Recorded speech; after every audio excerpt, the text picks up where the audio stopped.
பாப்பா இப்போலாம் 4 மணிக்கே எந்திரிச்சிடுறாங்க. பாப்பான்னு சொன்னதுமே புரிஞ்சிருக்கும் பொண்ணு தான் சொல்லி. பேர் வைக்கிறதுக்காக வீட்டில் ஒவ்வொருத்தர்கிட்டையும் சஜஷன் கேட்கும்போது என்னன்னு தெரியல, அண்ணன் மட்டும் சைந்தவின்ற பேரை ரொம்ப அடித்து சொல்லியிருந்தான். பேருக்கு ஏற்ற மாதிரியே பாப்பாவும் ஒரு சில பாட்டுக்கெலாம் நல்லா ரியாக்ட் பண்ணுவாள்.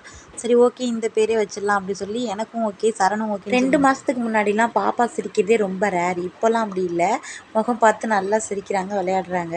காலையிலேயே சரண் கொஞ்ச நேரம், நான் கொஞ்ச நேரம்னு பாப்பா கூட நல்லா விளையாடிட்டு அப்படியே குளிக்கவும் வச்சாச்சு. மேடம் நல்லா தூங்கிட்டாங்க. சரண் பசிக்குதுன்னு சொன்னால் நானும் அவசரமாக சமையல் செய்ய ஆரம்பிச்சிட்டேன்.